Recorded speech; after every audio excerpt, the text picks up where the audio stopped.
Sekarang kita akan bikin fitur search-nya ya, atau pencarian data di database-nya ya. Sebelumnya kan kita sudah bikin tuh fitur create, read, update, and delete-nya.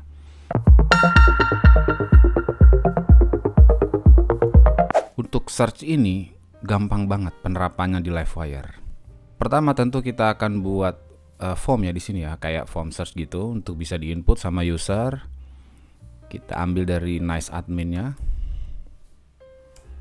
Bebas ya untuk inputannya pakai input teks biasa. Nanti untuk masalah styling kalian bisa styling sendiri. Di sini saya akan copy elemen, jadi ngambil dari sini. Kita masuk aja berarti ke hotel list ya. Di hotel list ini saya akan taruh di bawah sinilah, atau di hotel list ini aja nih. Ini kan udah ada nih. Jadi hotel list ini udah nggak perlu ya. Terserah teman-teman kalau masalah penempatannya. Ini saya akan taruh di sini. Gitu ya. Oh, Nicole MD4 nya saya nggak perlu pakai, saya langsung gini aja. Kita tes. Nah ini ya, first name nya berarti labelnya kita nggak perlu, langsung saya hapus. Di sini ada parameter ini require juga nggak perlu, value juga kita nggak perlu, ID sebenarnya juga nggak perlu. Jadi simple, cuman input teks gini aja. Oke. Nah ini search, kita kasih placeholder supaya ngasih tahu ke user bahwa ini adalah inputan untuk search ya. Misalnya gini ya. Oke, search gini. Tentu kita akan mengarahkan setiap inputan itu ke model ya. Kebiasaannya gitu. Model. Nah, kita kasih nama, terserah namanya apa ya.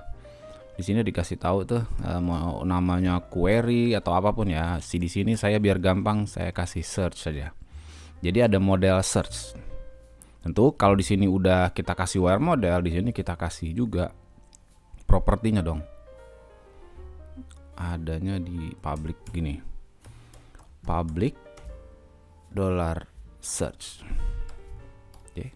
Berarti antara view dengan kelas sudah terhubung. Nah, di sini kalau teman-teman pantau di networknya ya, di tab network di inspect elemen, kita kan pengennya searchnya live gitu ya. Jadi kalau ini diketik, ini tidak terjadi apa-apa nih di sini nih.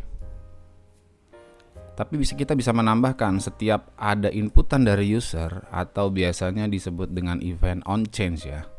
Di setiap user menginputkan sesuatu, ketika ada perubahan di form input ini, kita mau merequest ke server. Itu bisa menambahkan dengan wire.model.live gini. Kita tes ya. Saya load. Jadi ketika ini perhatikan di sini saya hapus dulu ya. Ini saya hapus, saya kosongin. Jadi kalau saya ketik A, dia sebenarnya melakukan request Ajax ke server dengan melalui kelas komponennya. Ya, ini dia. Ini berhasil nih. Sebenarnya apapun yang terjadi di sini, maka dia akan mengupdate nilai daripada search modelnya gitu. Nah, ini bisa kita manfaatkan dengan cara ini bukan all lagi, tapi kita pakai query builder. Where yang kita mau searchnya by apa nih? Di sini kan hotelnya ada name, address ya. Saya mau ngetes supaya ini kan saya contohnya name-nya Rolo. Bisa juga dengan name, tapi saya contohkan dengan misalnya address-nya ya yang saya cari. Berarti where sebutkan nama fieldnya address, koma ya like gini. Terus saya kasih gini. Ini query dasar dari SQL ya. Jadi pakai persen gini. Terus saya sambungkan dengan $this. Sambungkan ke model yang atas. This selalu pakai this karena kita mengambil nilai properti ini. This ini adalah representasi dari kelasnya. Jadi this propertinya search. Tuh. Jangan lupa di belakang kita kasih get untuk mendapatkan datanya. Jadi yang sebelumnya all kita queryin. Jadi nanti apapun yang terjadi di sini di request, kayak tadi saya bilang ada request dari sini, dia terupdate nilainya, maka dia akan menjalankan ini.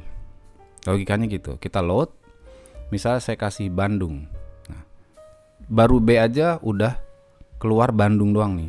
Saya kasih J, maka Jakarta doang yang keluar. Dan setiap ketikan saya akan melakukan request ke server dengan menjalankan kelas komponennya. Tapi ini ada masalah, hati-hati teman-teman dengan menggunakan live ini.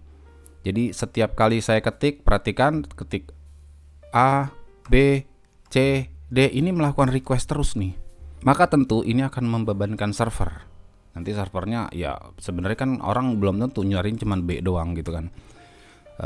Biasanya kan dia nyari Bandung, maka dia akan mengetikkan ban gitu. Misalnya dari ban aja 3 kata atau 4 kata. Nah, kita bisa kali dengan tambah lagi di belakangnya, di belakang live sini dengan menggunakan debounce. Lalu di belakang debounce ini kita kasih waktunya dalam milisecond ya. Misalnya saya kasih 300 ms gini. Debounce ini gunanya untuk mendeteksi user misalnya ketika ngetikin 3 huruf ban, terus dia diem lama, dalam waktu 300 milisecond baru di request ke server. Nggak setiap huruf atau karakter yang diketikkan akan request ke server. Nah, ini cara untuk menghemat request ke server yang berlebihan ya. Kita coba, saya load lagi. Maka kalau saya ketikkan, ini saya hapus dulu. Maka kalau saya ketikkan di sini ban, ini masih terjadi nih, saya nggak tahu. Ini harusnya enggak. Ini coba di bounce saya kasih titik. Harusnya setiap kali ketik karakter tuh nggak merequest. Nah, nah baru dia. Jadi kalau misalnya saya ketikkan terus saya berhenti ngetik dalam waktu 300 milisecond, baru dia merequest ke server. Ini saya hapus lagi. Saya ketik lagi ban. Nah, dia baru nge-request. Ini untuk menghemat resource dari server ya. Untuk waktunya teman-teman bisa juga ubah, misalnya lebih lama deh 500 aja boleh. Kita coba. Jadi dia agak lebih lama ya. Saya ketik ban. Nah, dalam waktu 500 milisecond atau 500 milisecond tuh berapa ya? Setengah detik. Nah, kalau 1000 ya, dalam waktu 1000 ini 1 detik. Saya ketik ban. Nah, dia baru keluar. Jakarta, saya ketik full, baru dia request. Jadi untuk waktunya teman-teman bebas menentukan sendiri.